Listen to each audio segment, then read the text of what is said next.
and tell you in just a little bit how you can engage with us. But please let me introduce our panel, because you don't always get a chance to sit with such amazing people who are at the peak of their career doing amazing things. So let me introduce our panel, and then we will get to how you can connect with us and how we can get this conversation going. It's going to be worthwhile. It's going to be an amazing 1 hour, so stay with us. All right, I'm going to jump right to our introductions. She's an exceptional woman. She is a mentor and coach to many. She's a business magnate. She's an entrepreneur extraordinaire, and she is the chairman of First Bank of Nigeria. I'm talking about Mrs. Ibukun Awoshika. Good afternoon, ma'am. Good afternoon. Thank you for being here and taking time out to be here. Thank you. We also have on the panel the MD CEO of First Bank of Nigeria, who has a wealth of experience in areas of management, including financial and risk management, treasury, performance management, strategy, design and execution, information technology, and so much more. I'm talking about Dr. Adeshola Adeduton. Good afternoon, sir. Good afternoon. Thank you for being here as well. And we have the slightly younger generation, bringing their perspective to this panel. We've got Arese Ugu, who is the founder of smartmoneyafrica.org. It's a platform that she's using to educate women about finances. And she's also the author of a best-selling book called The Smart Money Woman, which has kind of gone around the globe a little bit. And she's very passionate about women's issues, particularly empowering women as it concerns their finances. So welcome, Arese. Thank you so much for having me. And last but certainly not least, we have JJ Omojua in the building. He's the founder of the Omojua Foundation, which interestingly, 75% of the beneficiaries of his foundation are women. So it makes a lot of sense to have him on this panel. And he's also the chief strategist of 4 Alpha Reach as well. So once again, welcome to our panelists. Thank you. Thank you for being here. Now, just before we jump to our conversation, very quickly, I want to tell you all how you can engage with us. We have 3 hashtags. The first hashtag is FirstGem Virtual Launch, all together.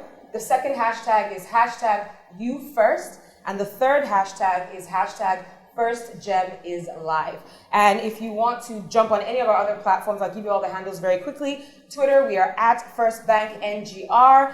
Instagram, we are at First Bank Nigeria. And Facebook, we are at First Bank of Nigeria. Remember, we want to take your questions on these different platforms. So start sending them in as we start the conversation, and we will be answering your questions as we go along. Make sure you take advantage of this opportunity. It doesn't come every day. Now, just before we jump to the conversation, you've heard me say FirstGem quite a bit, and Mrs. Awoshika will be telling us more about this as we get towards the end of the conversation. But just before we do that, I just want to let you know that FirstGem is a gender-focused product of First Bank of Nigeria with a focus on women. It launched 2 years ago, and First Bank is committed to supporting women in business in order to sustain and stimulate sustainable growth and national development. And as you'll hear today, they've launched an amazing online community that you can be a part of, and we'll tell you more about that towards the end of our discussion today, because we are here for the virtual launch. But we're going to jump right to our discussion today, and I'm going to start with Mrs. Awoshika. We live in a world where women are on the rise in the workplace, in the world, in politics, in different areas. Why is it so important for a bank, and why is it so important for us to emphasize women in some of the stuff that we're doing today and talking about today? Why is this conversation about women in the workplace and entrepreneurship so important? Well, thank you for the question. And the first thing to consider is, if you take the statistics of our population, as a world, but let's even be a little local, you would find that about 50% of the population of the country, averagely, they're women. And as a business person, paying attention to 50% of the population seems like wisdom to me. But outside of that, First Bank has been strategic in national development in Nigeria. Next year, we'll be 125 years old. We're the oldest corporate in the country. And when you see a sector of the country that has the greatest influence on the population, if you don't pay attention to empowering and building them up, then you're making a critical mistake. So for every educated, empowered woman, you influence her children, her immediate family, because she's more communal and she'll add a lot of value. I've seen too many hardworking women who, because of lack of understanding and having adequate knowledge to prepare themselves and lacking financial wisdom, work so hard all the years of their life but end up with nothing.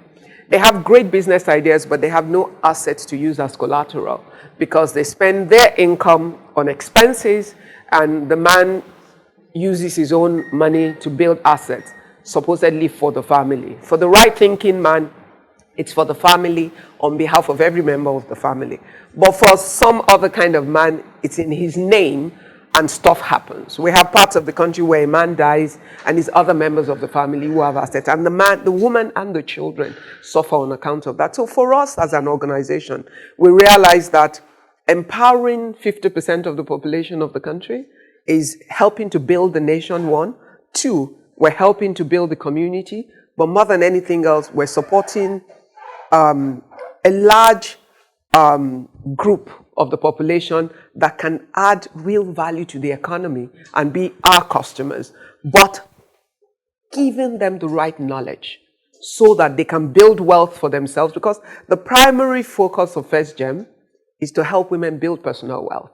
And I understand what that means. Being a woman, having started business early and having built up, and seen many women who have handled millions, if not billions of naira in their time, but having built no wealth. At the end of the day, ending up with nothing. So those are our premises. Fantastic. Now you call it FirstGem. Is there a particular reason why the word gem was selected? Well, I remember when the M&CC team and I were brainstorming about this project. One thing we realized is a woman is an asset in a nation and in a home. And women are very diverse.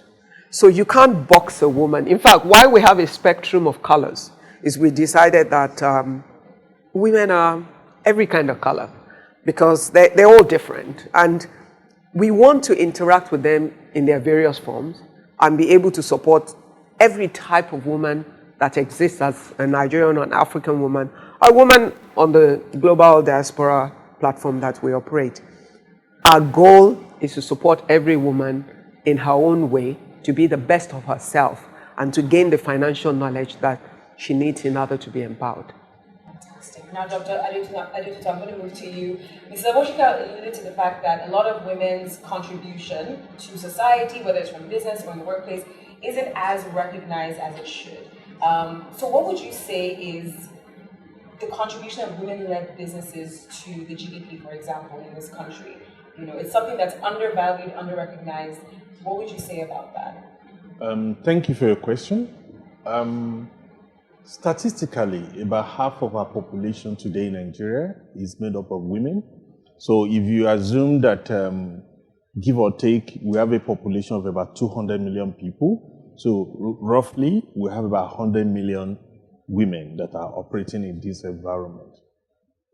The contribution of women to the national GDP, even though GDP hasn't really been splitted from that perspective, but you can almost infer it because especially when you look at the informal sector, that's actually a sector where significant amount of women are building wealth, they are building homes, they are the one training children.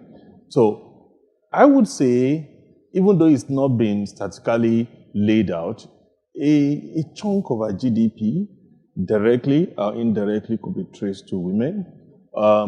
And as we mainstream the informal sector, then we would be able to put the right statistics around this. But having said that, even if you look at the main or the formal sector today, and you compared it to where we were about 10 years, 20 years ago, you could say that there's a shift.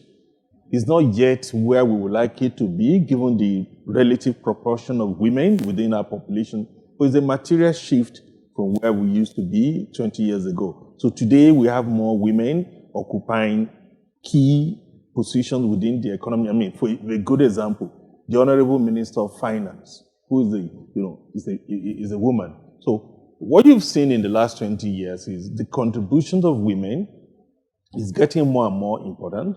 But what I've also said is, as we mainstream the informal sector, which is where you tend to also have a chunk of our women, then that contribution will become more magnified or amplified. But having said that, I think globally it is recognized that the role of women in GDP, in building a nation, actually goes even beyond the naira or the financial aspect of it. Grooming children, raising the next generation of people that have the right values. How do you quantify that?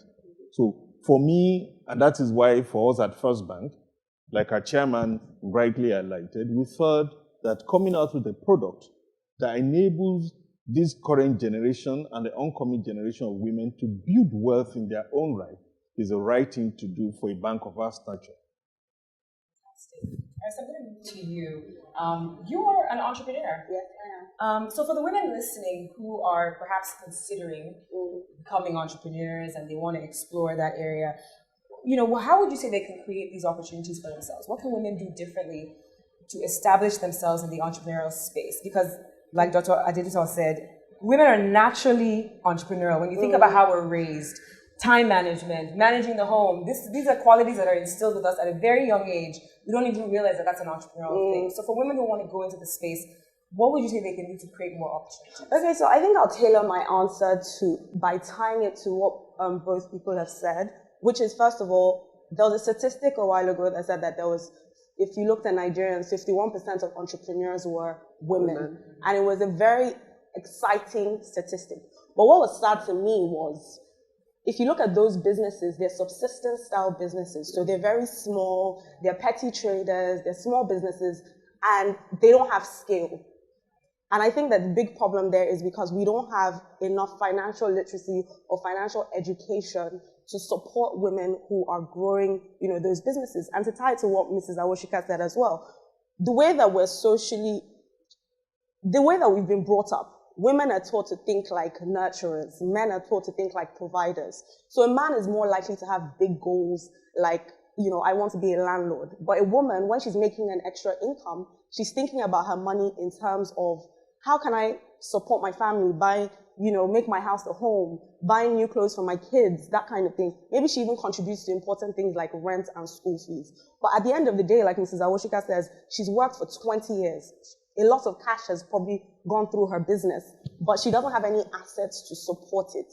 So what I would say to female entrepreneurs is, we need to start thinking about building our own personal wealth and be asset driven. So even if you're like an entrepreneur, you're saying, if I make X amount of profits this year, you're doing things like saying, I'm putting 20% of it aside towards building, investments and assets for myself. I think as women, we need to start to think bigger. We can't continue to stand in the corner and think about small ideas. Yes, start small, but have large scale ideas, so that we can actually make a real financial impact, to these statistics. Fantastic. Now, Omojo, I'm going to move to you real quick, still on the entrepreneurial discussion as it concerns women. As somebody who has an organization and a foundation that 75% of your beneficiaries are women, just from what you've observed, what would you say are maybe one or two common mistakes that maybe women are making in the entrepreneurial space, like when it comes to their businesses, or would you say you can see from just interacting with women some of the mistakes that they might be making? I think they are not as much about mistakes as it is about the cultural reality. And this is not just limited to Nigeria, it's global. Men are generally more confident than women. And that reflects in their ambitions, in the scale of their ideas. Situations like where men, as soon as they feel they are able to fill up 40% of the requirements for a promotion, they go meet the boss like, I deserve a promotion. A woman wants to tick every box. She wants to tick every box. And the man is like to even come back earlier before the woman to ask for another promotion. So it's the point of confidence to understand that a man is not born with more confidence. It's something that you can pick up, but because of the way things have been cultured and the way opportunities have been spread, men have sort of found themselves in a situation where they feel like they have a right to certain things. I'm not saying women should think like that, but they should think in terms of the fact that they are also humans. The reason why and it's fair, that 75% to women is very, very fair. Why is it fair? When something is tilted like this, to make it balanced, you have to give some power to decide that is that is not balanced. So when you look at it, absolutely, it looks like something that is not fair. But when, like the way affirmative action is in the US, several years, several centuries of denying people certain opportunities has to be undone by giving them more opportunities than others. So it's more a confidence thing. And then the other side is about this ecosystem itself. When we organize opportunities, like economic opportunities, like say you win, or corporate organizations, when they have platforms, and that's why I celebrate FirstGem, they have to go out of their way for women. There is nothing, it's not sexist, it is not nice, it makes economic sense. When it comes to gender equality and equal opportunity in our society, and generally speaking, we have won the debate on the moral question. Every sane person, every reasonable and sane person agrees that the fact that I'm a man does not mean I'm a better human than you. So we won that debate. But we're yet to win the debate on the business side. Yeah. We're yet to win the debate on the economic side. Yeah. And to do that, we have to be very, very conscious about creating platforms for women before we even start to look at certain things that they do that may not be favoring them. I gotta admit, the segues in this conversation are great already. I mean, because my next question for Dr. Awushika is about the hashtag women supporting women. Pardon me, Mrs. Awushika. Maybe I'm being prophetic. But, you know, the hashtag women supporting women. You know, he mentioned something about the confidence level of women, right? And who is speaking to these women? Who is telling these women a different story than they've heard growing up? So I want to ask you about collaborations. I don't see a lot of women collaborating. There's a lot of women supporting women, but as far as women coming together in business to do things together, we don't see a lot of that. I think I see that more with the men than I do with the women. And is that something that you would agree with? And what needs to be done, if you do agree, in terms of encouraging more women to put heads together? Women are working a lot in silos. They're doing things on their own. But the idea of coming together and joining resources together, building that confidence to build institutions and organizations, what would you say to that? I think we've come a long way. I mean, when you think about even maybe like 16 years ago, if I look at like the story of Winbase, I'm a co-founder and past chairperson of Winbase, and about 13 of my friends, female and one guy, we decided to set up an organization identifying some of the issues that you've raised. And in 16 years, we have created an incredible platform, even if I say so myself. And the beauty of it also is that all the founders, after 10 years, we totally disappeared. Well, not totally disappeared, but we pulled back and we handed over to the next generation. We were in our 30s when we started. Then we handed over to girls that were in their late 30s as well, and they're doing incredible things with it. An average Winbase conference is about 1,500, 1,700 women. And now it's Pan-African and international. Partnerships are being formed. All the areas you've spoken about and some more that you haven't spoken about, we have turned them into themes and topics and sessions over the years. As women have been more educated, their minds have been empowered. As their minds have been opened, they have moved to action. You see, the beautiful thing about a woman is all you need to do is let her know. Which is why for us at FirstGem is critical, because we understand where the knowledge gap is. And we know that once we fill the gap, we will get the result. In the first 1 year of FirstGem, just share it, because what we did was talk about the issues, was to educate and to show the women the power of doing what they need to do. We did some traveling around the country. We still have a lot of traveling to do, and we have a lot of plans for this year. And it's only 16 months, actually, because it was October 2016. I think that's when we launched it. And within the first year, when we were having the first anniversary in December last year, we had 17,000 women that had signed up. 10,000 were brand new accounts that had never been in the bank, and women that saved about ₦1 billion. Now, that's money that women would ordinarily have consumed. Buying what? Shoes, bags that would go out of fashion tomorrow, just doing the things they never thought about. You know, if men actually look at the flip side of it, you will understand why it is critical to empower women with financial information. No matter how much of a provider you are, no matter what you build for your family, if you have a spouse who has no financial skills or financial knowledge, if anything happens to you, everything you've done is wasted. Because strangers will take what you built for your family, your wife and your children will suffer. And even when it doesn't happen, just because she lacks the skills and the knowledge to manage what you have left behind, it will be frittered away and nothing gained. So we're talking about making sure that when the man loses his job, he has a woman that is empowered that can be an asset. When the man has a business problem, he has a woman they can think together so they can build a family.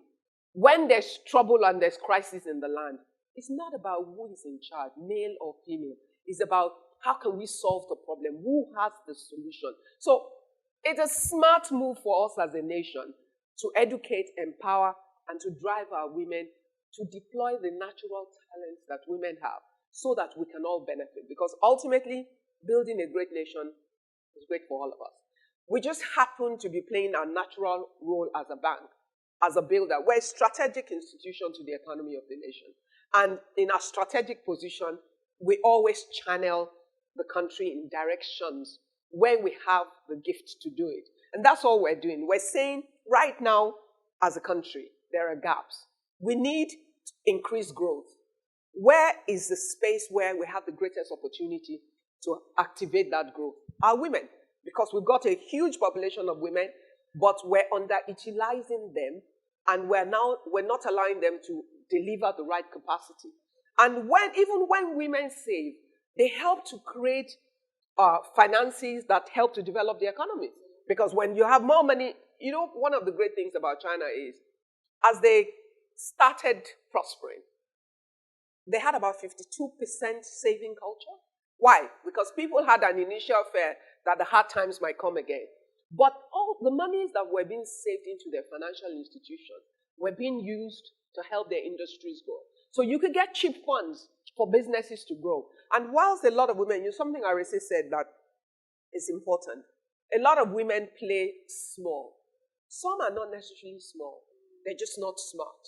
The businesses have huge capital in them, but they're not structured. And they're not even in a position where they can get the right funding for them to grow. They're not creating the ultimate, the maximum value they can for the economy. So all we're doing overall, we're covering many things: personal wealth, entrepreneurship, financial development. We're making them think about building big and being major value contributors to the economy. Ultimately, we know we'll achieve our goal because we're a driven organization. Absolutely. Fantastic. So I'm going to let you contribute to that question as well, Arese, about women supporting women. But I also want to remind our audience that we have hashtags that we want you to use. Hashtag #MeFirst, hashtag FirstGem is live, and hashtag FirstGem. Pardon me, what's the other hashtag? There are 3 of them. But yes, use those two. Send us your questions. We want to hear from you because we will be taking the questions on this panel discussion today. Arese, go ahead. Okay, so I have to admit, I'm not in love with that hashtag anymore, women supporting women, because I feel like it's been overused and it has caused some kind of entitlement, especially from my generation. So it's interesting that I say this because I'm a product of fantastic mentors. I always say that Mrs. Awoshika is like my grand mentor because she's my mentor's mentor, and even if I don't directly learn from her every time, she's taught somebody who is teaching me. I'm a Wimbiz baby. So it's interesting that I would say that. But people ask me all the time, I say, how come you get a lot of opportunities from Wimbiz? How come they like you? How come, all these things? But I always say to people, it's not about women supporting women or you just standing there and looking for another woman to support you. It's about you figuring out how you can be a person of value so that you can attract the support. Because when you're walking in your purpose, help will come as it naturally, and that's what I found. But I find lots of people in my generation who are like, this one, they'll say that women support women, but they are not helping anybody. Meanwhile, you're looking for something that's outside of yourself to do something. You don't even know what you want a mentor for. You've just heard that mentorship is interesting or is a buzzword right now. So, I want a mentor. But if you got the opportunity to sit in front of Mrs. Awoshika, what would you exactly ask her to help you with? Women, I think, yes, we definitely need to collaborate to compete. I'm a huge believer in that. when I was doing the book tour for the Smart Money Woman, it sounded like a very funny idea to a lot of institutions and people, because in Nigeria, people didn't really do book tours. But it was the spirit of collaboration with women in different cities in Nigeria. I went to Uyo, I went to Warri to speak to 100 market women. I had to speak broken English. I went to South Africa. It was a stranger who had reached out to me on social media to say, Arisa, I love what you're doing. I do the same thing in South Africa. We want you to come to, SA to do it. It was that spirit of collaboration, because she was like, we do the same thing, but I want to be you, what you are in Nigeria. I want to be in South Africa, because there's a gap here for it. And I think that if we collaborate, I will get there faster. After she helped me with my book tour, she quit her job like 3 months after, and she's blown up. And it's in, opening a market for someone else, and that person has also opened a market for you here. So we have to stop thinking about ourselves as competition and start thinking, okay, who else is doing something similar to what I'm doing?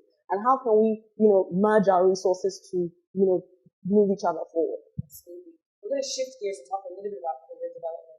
It's really key. Not every woman wants to be an entrepreneur.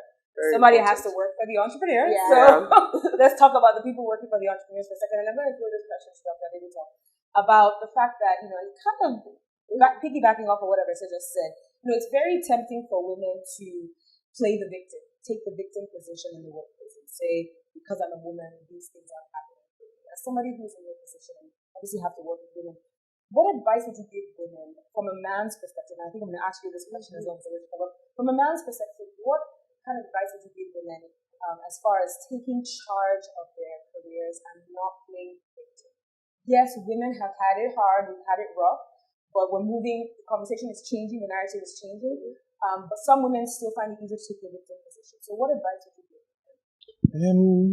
The most important thing, and Mr. Woshika actually alluded to this earlier on, education. There's a popular saying that when you educate women, you've educated the nation. Because at the end of the day, education emboldens you, it gives you the courage, it gives you that self-belief that I can do, I can compete with first. So for me, it's about women who are interested in their career. First and foremost, you need to be clear on what your career aspirations are. If your career aspiration is to be MD of First Bank or MD of or Governor of Central Bank, for example, what are the building blocks? What do I need to have today that will position me to get to where I am? So it's also about mentoring. It's about also identifying role models. Who do I want to look like? How do I aspire to be a Mobala Johnson, for example, a Bisalami Kara of KPMG? These are women that have actually have fantastic careers. I mean, coincidentally, the two of them happen to be my bosses in my previous life, and I can tell you that they competed professionally with men. So it's about education, it's about self-belief, it's about your ability to continuously reinvent yourself. The world in which we live, if you fail to educate yourself or improve on your knowledge, you can easily become a dinosaur overnight. So that element of self-improvement, continuous improvement, is very crucial in the workplace today. Continuously improving yourself, ability to also invest your personal time. Again and again, for women, just like it is for men, is about who can bring value to the table. So I'm the divisional head of a group, of a business. I have 3 direct reports, 2 female, 1 male. It's about, so who will you elevate to this position? It's about the guy or the lady that has the best capabilities, who can help you to achieve your business goal. So it goes back to it. And I also think the nature of the evolution that we've had in the last 10, 15 years has actually changed the conversation. Women have stepped up, have stepped out, and people now realize that really, most females are actually smarter than men. Not only that, their sense of intuition, Commitment, actually, that was the Their word. loyalty, actually. Their loyalty and They found more commitment loyalty. to define goals and objectives is actually unparalleled. So, on a balance, actually, if you see a male and a female, the tendency is that the technical bit, when you look at those softer issues, you want to actually partner. So, for me, it's about clarity about career aspiration, willingness to invest time in developing yourself, and continuously, like I said, reinventing yourself. Fantastic advice. But you know the thing to take is, despite everything that he said, a lot of girls still lose the opportunities and the guys take it for some simple reasons. One, everything wouldn't always work out the way you plan it every day. The girls give up too quickly and run away. And I find that very frustrating. You know, because I know how many girls have said to you, so, okay, fine, someone's upset you, so you don't like what's been done. So resignation or run away, does that look like a solution? Fight. If you believe in yourself, and you know you've empowered yourself, and you know you've earned where you are, when a situation challenges where you are, and you need to move forward, you fight for it. Because if you don't fight, you create a gap. It will take another girl how long? So, and you need more girls who, you're not waiting for anybody to give you anything. You know, you've done your own work. You know, like Shola said, identify your gaps. This is where I'm going. This is where I am now. This is what I know. This is what I do not know. Be honest with you. And everything that you know that you don't know, but you need to know, go and make sure you know it. So don't ask anybody to give you what you haven't earned. Now, then you go on. Because it's when in asking for what you haven't earned that people want to sleep with you in order to give you. Because you are asking for a favor.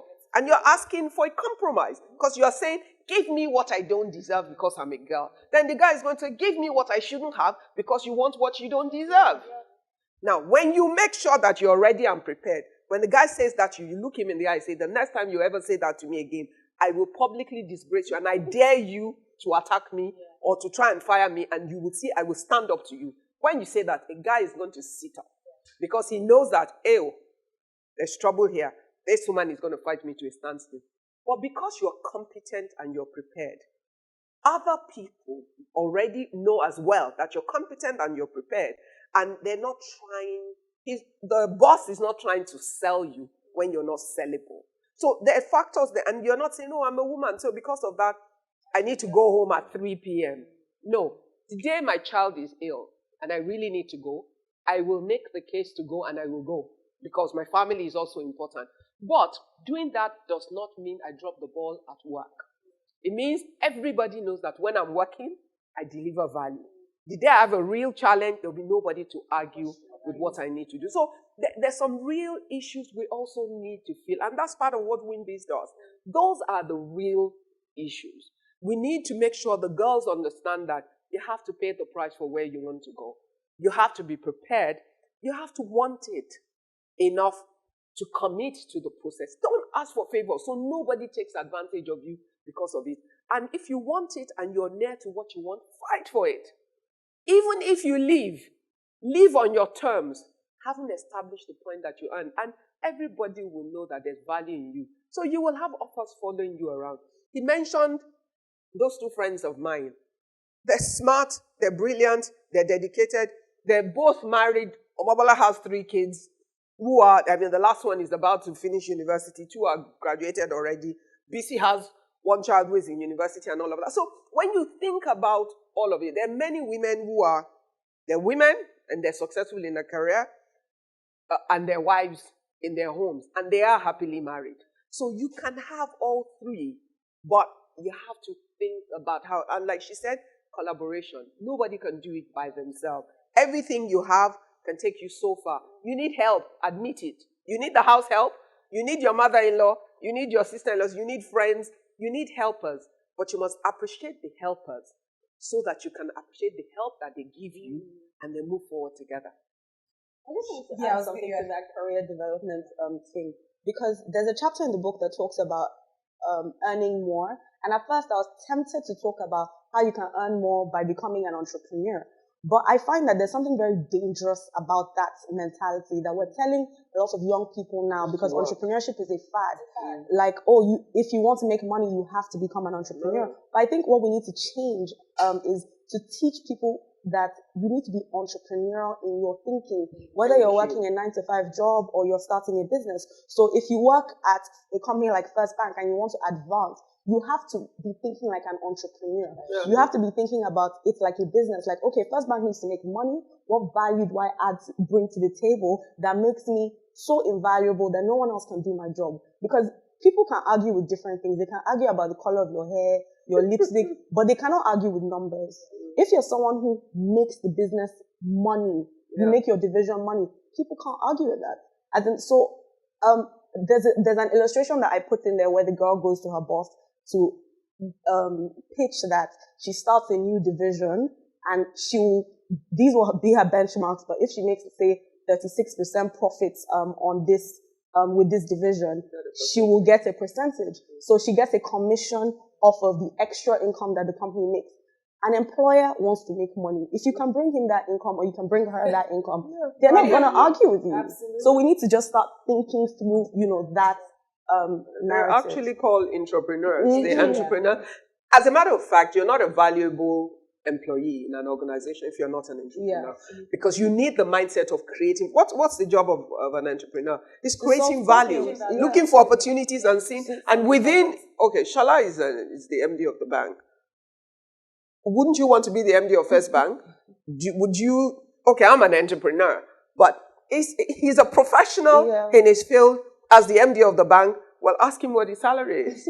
And I will know. Because we're telling everybody they can be Mark Zuckerberg, but we're not telling them about Sheryl Sandberg, who is an entrepreneur and is invaluable in creating structure for Facebook and helping them scale and all of that. She's not less valuable than the person that had the idea. So I'm going to come to you, Amadra, in just a second. But Aris, I want to stay with what Mr. Awushika said about fighting. I know you a little bit, and I can tell that you're a go-getter. You're a bit of you've got that spice.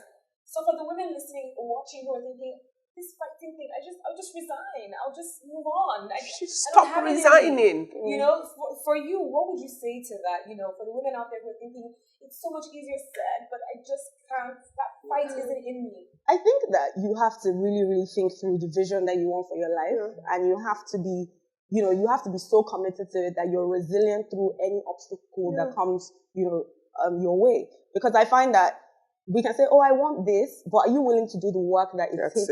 As in, no matter what is thrown at you to get to that point. And most men are. And I find my personality can come across as aggressive sometimes. Maybe it's the Beanie Girl in me, I don't know. but I try to temper that, sometimes, but I'm very passionate and I'm very specific about, the things that I want. So when I work with people and they say, when they say a woman is very difficult, do you know what? Let's just start. I am difficult. As long as we can get to this goal, is the difficulty as in that, helps me get to the goal that, I'm trying to get to. So even if I know that these are things I need to do, even if there are obstacles, there are days where I'll send Mrs. Awushika a text message to complain and cry, and she'll send me a link with worship songs to listen to and meditate on, and then you feel better, you cry for a little bit, you get up and you fight. So much, I'm going to move to you now. This is a no holds barred conversation, right? About everything, about women. Don't put me under the bus. We know we're talking about women advancing, we're talking about women getting ahead in their careers as entrepreneurs, but we live in Africa. I hate to have to use that expression. We live in Nigeria. Well, it's a reality. And it's a reality. No apologies. There's this idea that if you're too ambitious as a woman, the men will be intimidated. You're a younger guy. I want to hear from you as far as how you see ambitious women and what you would say about that notion that women who are too ambitious, are seen in a certain way. How would you respond to that? It's a scam. Before I answer the question, God bless you. Before I answer the question directly, I'd like to give an example that will come back to the question. So I have watched. Sorry that that's to get back into this thing again.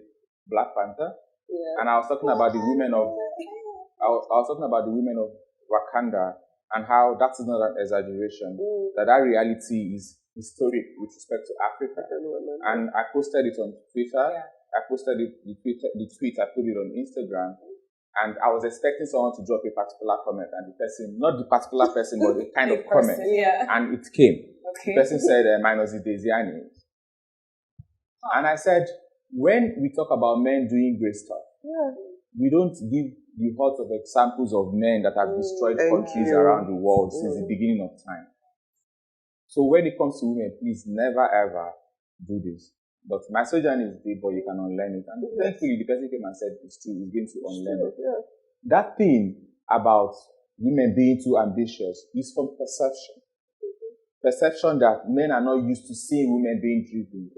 So the day we get to a situation where we have more women like herself, and the Mobola Johnsons, and the Ezekwesilis, and the Ngozi Okonjo-Iwealas, and they become the norm, and men get used to seeing women like that, they're not going to see it as ambitious. Why don't they say, that thing in a man, they don't say he's ambitious. The reason is because it's the norm. So it's a problem not of the woman, it's a problem of the society.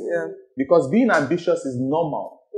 There is nothing extraordinary about being ambitious. To not be ambitious is the problem. So when the society tries to make an ambitious woman, a woman that knows what she wants, and starts to say, oh, she's a... That being ambitious and being difficult, that being ambitious, and the other one about being a difficult woman, they are from the same plane of reasoning. A plane of reasoning that is used to women resigning quickly, a plane of reasoning that is used to women backing down. It doesn't mean that those people are right. It's because it's a perception problem. Perception problem from what people are used to. So women have to be ambitious to make more men see that we are normal. So that when men now see women that are not ambitious, they should be wondering, So we should reverse the thinking. So that these days, or in the future, when I say future that has already started, when we see an ambitious woman, when I say an ambitious woman, it's normal to me because of my sphere of influence. It's normal to me. But I understand that the general society may not be normal. But we have work to do to unbalance that reality, to make ambitious women the norm. So that starts with the society itself. The truth of the matter is, the game is scaled against women. That's the truth. But the beauty of it is, even though we have a long way to go, we've really come a long way. More companies are more being conscious about doing the right thing, balancing the numbers. And it's not an emotional argument. It's a business argument. There was an appeal ruling in America in 1972 that automatically brought more women into the workforce. According to the numbers, some 1/4 of the American economy has been affected just by that decision. Today, the same thing happened in the early 90s with the European Union, and the numbers are very, very good. Look, President Obama said something when he came to Kenya. He said that when you have a team that intentionally tells half of its team to say, guys, chill, don't play. Let these ones play. You've lost the game before it even started. So it's a business decision. It's an economic decision. We need to make women work. We need to put women to work. We need to remove all the barriers. There's a particular law that the Senate is stalling on right now, Gender and Equal Opportunity Bill. They think that they're doing themselves a favor as men to not make that such a law pass. But it will come to haunt us because, one, apart from the fact that you even have a daughter, the fact that you have a wife, the truth of the matter is, as a collective, it hurts us more when half of us are disadvantaged just by law, by reasoning, by culture, by norm. So, when if you're a lady, a young woman, you're ambitious, please, that's the norm. There is nothing extraordinary about it. Just continue on that path. So when you see a man that questions your ambition, then you have seen someone that doesn't get it. If that person is in your circle, try to educate the person. If you constantly see people like that, you're in the wrong place. Find the right place where they are used to ambitious women, because that should be the norm and that is the right thing. Sorry. You know what's important to what Omojo has said is understanding the context of where you are right now and how you strategically win within this context. Because what he's just narrated is not going to change overnight. But we cannot stop the process. There are girls that will leave now, and they must be able to live successfully now before we get to that future where everything works right. So what do we do with those girls? We must train them. We must teach them. First, the guy who thinks there's a problem with your ambition, you can never marry him. It should not be your advisor. It should be the guy you say hello to and you walk away from, because he's not going to help you to get there. Now, this is Africa. You can't take that away from you. The cultural context is real and is there. But how do you still work successfully within that cultural context? It's a balancing game. You learn to pursue your ambition, and yet you learn to respect some of the cultural context of where you are so that you can have enough collaborators in order to succeed. The respect and the order of your home is not changed in terms of you having your ambition. So be careful who you marry. That's one major thing I want to tell you. Your spouse is a key success factor in your life. Don't marry the guy who is intimidated by you or who has a problem with you being ambitious. He's not the right guy for you. It doesn't matter how rich or handsome he is. Marry the humble guy who loves your ambition because you will succeed together. 2, pursue every opportunity that you have and make sure you're prepared and able to run. No matter what comes your way, there are people around you who can help you to stand. But you must also be open and willing to learn without thinking you're disadvantaged. There's nothing wrong with your ambition. And don't be sorry for being ambitious. But being ambitious and being offensive are two different things. Because sometimes as well, because people say to us, you're too ambitious, you're too driven, we allow them to reshape who we are into who we're not. We therefore become defensive and we then truly become aggressive, which is different. And that now becomes negative. So you can be ambitious, driven, and be acceptable, collaborative, and be friendly. That means you're thinking and you're strategic. So we need to let the girls understand how to play the game in this season until we get to this place where we need to get to. I just want to add to that, like by saying that, listen, we need to change the narrative as well. So the word feminist is such a negative word in Africa. Yeah. But when you're a feminist, it means you believe in equal opportunity. It means Omojo and I both went to university, and when we come out, we expect to be paid the exact same thing. We want access to the same opportunities. And there's nothing wrong with that. So we need to start unpacking those words and having those conversations so that women are not looked at like, oh, so you're ambitious, so you're a threat to me. So we are still taking your questions using the hashtag YouFirst, and FirstGem is live. I feel we can't wrap up this part of the discussion without asking this particular question about common money mistakes that women make. I don't know how quickly we can just touch on a few of those common mistakes, because again, you kind of mentioned how not making the right financial decisions keep women back, whether they're an entrepreneur, they're in an actual career, on a career path. So I don't know who would like to answer that question, just as far as some of the mistakes that women are making that we've seen over time when it comes to their money as a whole. I think one is, my husband would build assets for us. I don't need to, I can consume. That's an error, because there's nothing wrong with you building assets and your husband building assets and you're building for the family. That's good. 2, all money made by a woman is not meant to be consumed on things you can't account for tomorrow. It doesn't make any sense. And then realizing that money grows money. So you need to build a money tree in order for you to grow it to value. Also, creating assets that help you to have access to the financial system. And knowing that there's certain financial system requirements. Understand them. You must understand what the economy is saying. The economy speaks every day. When the government releases a budget, there's information there that will determine what will happen to businesses over the next year. You must know what is being said. So just a lot of those kind of things, and managing your money with an intent to build wealth is different from managing your money to spend it. They're just totally different things. I think one key contribution there would be around making what I refer to as regenerative investment. There's this tendency for women to make what I tend to call deadweight investment.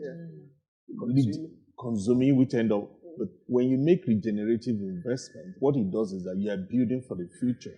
And the capital appreciation, the value appreciation that comes with those investments will enhance your net worth over the fullness of time. So that's also very crucial. So it's a choice between either making the investing in the stock exchange, or deciding to go and buy jewelries or something like that. So those kind of choices are quite crucial as you set out to build wealth. Fantastic. We're going to wrap up this side of the conversation. This has been so rich, and I'm sure everyone out there who's watching on our different social media platforms is certainly taking a lot from today's conversation. But one of the other things that we're here to talk about is FirstGem and the non-financial and financial offerings from FirstGem. So I'm going to start with the financial offerings and have Dr. Adebuto talk about that a little bit. What are some of the financial offerings through this product that has been launched? Thank you. For us, we've, over and above the fact that we have the FirstGem, which is a platform for empowering the women folk, within the FirstGem realm, we have products that are specifically targeted at a different segment of the economy where our women are quite active. So we do have savings accounts that have been specifically created for women at the mass banking level, where you can open an account with us with as low as 1,000 naira. Deliberately orchestrated because we believe, and our chairman actually mentioned it, within 1 year, over 70,000 people have registered, and we believe that is quite crucial. Again, for us at First Bank, when we do business, we look at profitability, but our role as the premier financial institution that is expected to engineer growth within the economy is quite important. So, at that level, savings account, on which you can also issue them debit cards. We've also been very active, and we've released a number of statistics over the last 1 week about the size of our USSD banking, which is also available to them, which enables them to transact both in cash and using the basic mobile phone to move funds and carry out certain services. So that's available to them. We also do have a higher level of savings account that is available for people that are more, that have stronger financial empowerment. But more importantly, where I really want to spend time is, we discussed about entrepreneurship here today. We do have this partnership with the Bank of Industry. There's a 220 billion naira of fund that Bank of Industry has set aside. And specifically, 60% of that fund is targeted at women. So again, in an environment where interest rate is north of 20, this particular fund will be at 9%. So single digit, longer tenure that also ensures that women entrepreneurs have access to it and they don't come under undue financial pressure to pay back at a very short period of time. For us, these are ways by which First Bank, we are intervening and we are working with women to build their businesses, build the nation invariably, because the SME is actually the engine growth of any economy. And if you look at the statistic that Arise mentioned, if 61 to 65% of entrepreneurs today are women, but they are still operating at the subsistence level, then there's a significant amount of work that can be done to mainstream them and get them into the formal market. You and I, your guess is as good as mine when it comes to the opportunity to materially impact the GDP of the country. I just wanted to add something. It's a little bit of a critique of the industry, but I want to say that as a customer of FirstGem, and I know how passionate Mrs. Awoshika has been about this project. What I love is that there have been a lot of women-focused financial products like in the past, and they always tend to be very cosmetic. So we make things pink, and we say it's for women, but when you unpack it and you see what this women's account does, it doesn't really do anything to solve the pain points of the women that open those accounts. So you're saying it's for me in particular. Am I getting access to lower interest rates? Are you giving me uncollateralized loans? Like, they don't really solve the problem. They just want to be able to say, we have a women-focused product. But with FirstGem, I think that the thing that in such a short period of time, the thing that they've done well the most is focus a lot on the financial education aspect of it. So teaching women about, okay, if you take a loan, what cash flows does your business do? Are you going to be able to pay it back? To help them to start putting money aside every month. I have a FirstGem account that I've been putting money aside in small. I don't have a debit card for it, so that it gives you a discipline, to be able to save. But we need to take it a step further by creating financial products that start not with the current products that we have now, but start with the problems of female entrepreneurs or females in general. So, for example, a lot of the young women that you see that would want to open a first bank account, they don't have access to the collateral that's required to take out a loan. But what they do have is maybe like their stock.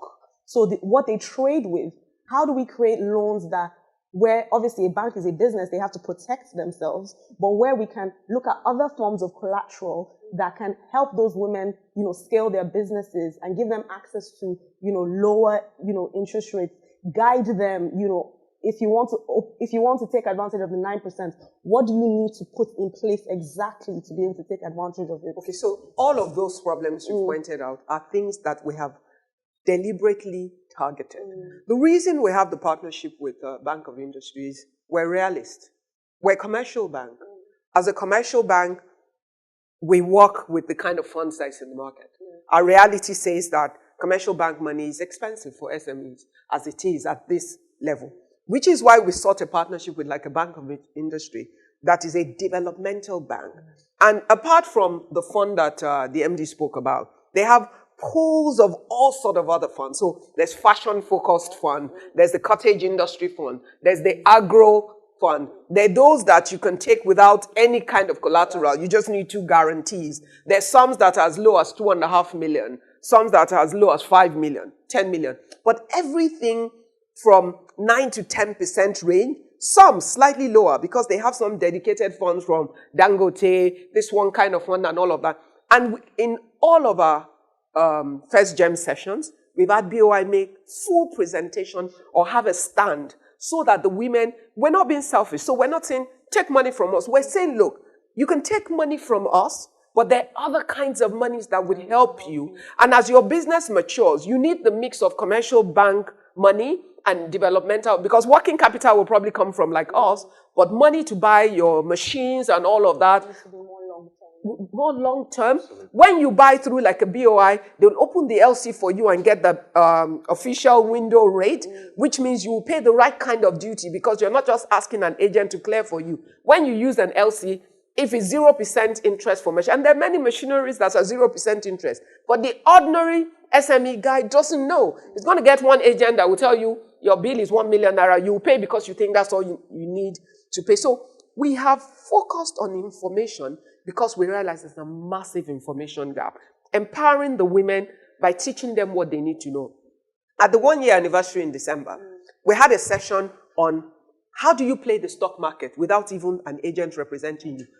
As a simple 0%, zero-level person, what do you need to know if you want to play the stock market at all? Then when we're talking about FirstGem savings, we're not talking about saving for saving's sake. From day one, we've been specific about the fact that it is targeted saving. Your saving, we ask you, set a target for a year. This is what my target is. If it's 1,000 naira every month, that's fine. If it's 1,000 naira every week, we want to build the culture. But we're saying, once you hit your target, what do you want to do with the target? Do you want to buy land? And so we made information available the last time. There are plots of land still available in Lagos State for 250,000 naira. And we're saying it's not about where you want to live. It's about how you can make investment. That can be anywhere. So it's really, there's a mindset shift that needs to happen. There's knowledge empowerment that needs to happen.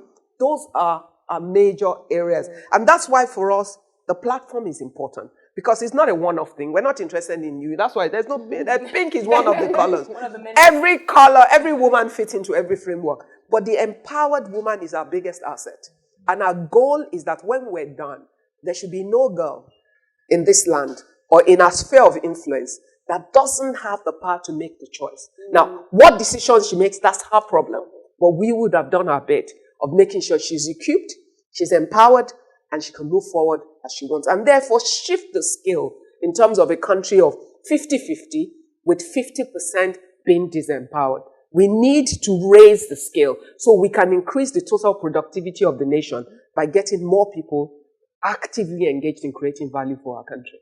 That's our goal. Such an incredible platform, I have to say, and this wealth of information. I hope everyone is looking forward to logging on and adding to the 17,000 that has already joined. But in terms of the non-financial offerings, there's an actual online community that has some, I've had a sneak peek and has some really exciting offerings. So can you please speak to some of those? So what the whole idea of us creating the platform is education cannot be done in one day. So when we have our annual conference or we have the sessions we have in different, I think we've planned about 6 or 7 this year across the different regions of the country. We've collaborated with some women's organization or first ladies of some states. Like Benue State was very interesting. The first lady came to us and said, look, my women are farmers. A lot of yam is produced in Benue State, but everything goes to waste. They make money seasonally, and then the next time they don't know what to do with it. And a team went from here, engaged them for I think 2 days or something. We've had incredible results between them, and I think there are 2 particular states where working with the first ladies, their women have been incredible in transferring the knowledge into actual action. So we've created the platform to continue to educate every day. So we find information that we think will empower you, we put it there. There's a woman who decided in America that every $5 that goes through her hand, she will never spend it. She will put it in savings. Every time she handles cash and she has $5, she'll set it aside. And in 12 years, she had saved $36,000. She had never saved $36,000 in her lifetime before. Information was shared. I have a friend who lives in England who said to me just last week or 2 weeks ago that, do you know what I did with that information? I decided that every, did she say £5 or £10 or something, she will drop somewhere. And she used to do coins. I said, well, coins will take you too long. It's one pound. So she said she decided notes. And what does that make you think? It makes you spend cash more than your card because you're hoping that the kind of designated denomination will come through and you would save. It's really just changing the culture. And what we do with the platform is every information that can help you that way, we feed it there. Everything we come across that is knowledge, we use it. We put the testimonials there as well. We're sharing learnings and different things. So it's a continuous engagement. You can be bored and in traffic. Connect to the platform. There's something you will learn. Because we're behind the curve where the women are concerned, we have a lot of work to do. So we have to be aggressive in terms of empowering them and engaging their mind. We're almost at the end of this session today, and it's been really wonderful sitting here and just taking all of this in. But we do have a couple of questions. Somebody says, can I combine my FirstGem account to my first bank account? You can, but why would you want to do it? Exactly, because you have other benefits attached to it. But definitely you can, because it's the same first bank. Yeah, but the real reason why I wouldn't even advise it is your normal first bank account might be your expenditure account. Right. Once you take your FirstGem account into it, the money becomes spendable. And the whole idea is to discourage you from spending it. Is for you save up to your target, you can move it into an investment. You can go and buy a house, you can go and buy, and we've also encouraged women to collaborate together to buy, to have communities like build a house together with 6 flats, and you own a flat each. Because you can't build a house by yourself, no problem. We're just sort of looking at these things in unconventional ways so we can get the women to move. So yeah, you can combine it, but don't. That's my advice. But don't. And very quickly, do we need collateral for FirstGem loans? Yeah, we touched on that just a few minutes ago. Extensively, yeah. Depending on which type of loan, there will be some that will not require collateral. There will be some that will require collateral. Right. So it depends. So I think we've come to the end of this webinar today. Thank you so much. Before we go, I want to ask this question. Is there such a thing as work-life balance, Mrs. Aoshika? For somebody who is married with children at the peak of her career, doing it big, doing it all, how do you balance it all? Is there such a thing, or does one thing have to give? Or do things have to give? I don't even understand what it means. Because work is part of life. Do you understand? Yeah. So really, all I want to do is have a balanced life. And within my balanced life, there's work, there's family, and there's so many things. What I find important is never forgetting to do what is most important on the day. Which means if my child is the most important thing today, everybody knows everything waits. I'm going to face my child. If work is really the most important thing today my family already knows they're going to have to donate me on that day to that work. So you need to have priorities in life.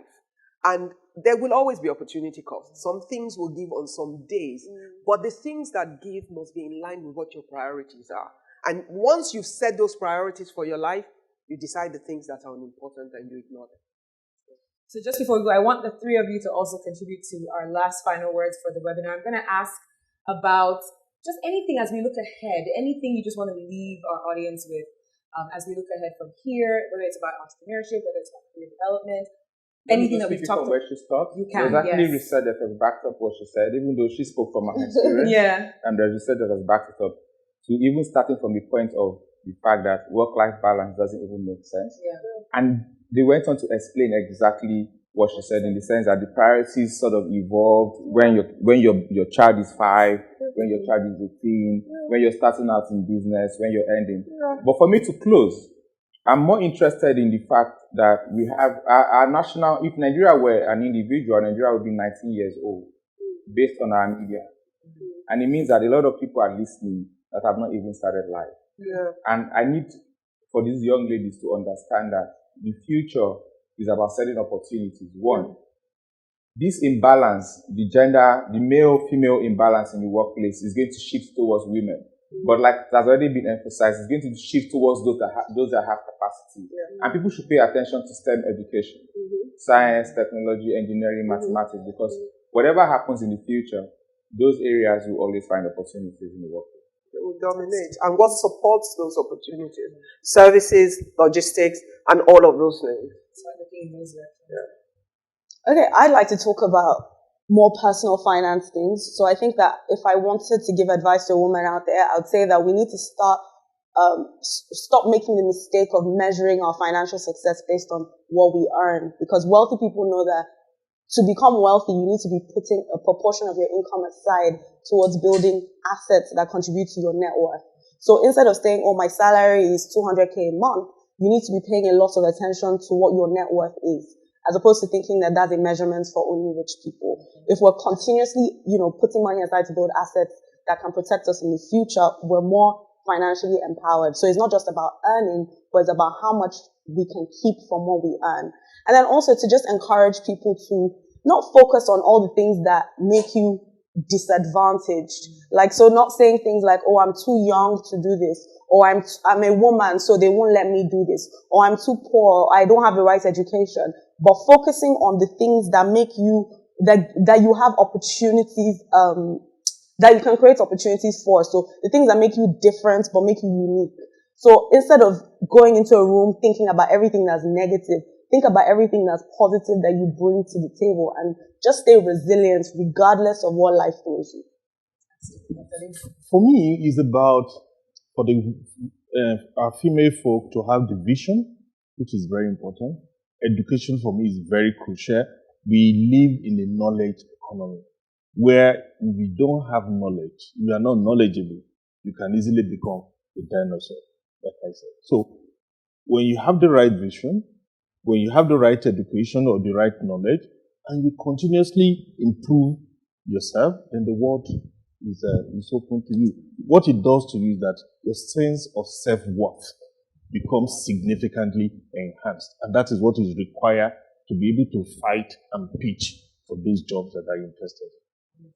So if you're just tuning in, you missed a great show. Sorry. But we will continue the conversation online using the hashtag YouFirst and hashtag FirstGem is live. As we've just spoken about FirstGem, it is live. This is the official virtual launch.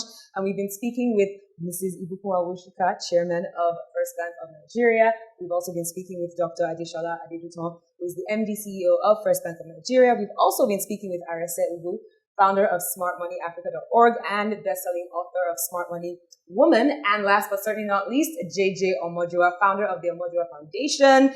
75% of the beneficiaries of his foundation are women, and he's also the chief strategist for Alpha Region. My name is Adironke Adebanjo. I am a media entrepreneur and broadcaster. It's been a pleasure hosting this webinar, and I hope we can do this again soon. I hope so too. You've been a great coordinator. Thank you, ma'am. Welcome. Thank you, and we'll keep the conversation going. Thank you, everyone, for joining us. We appreciate it. Thank you.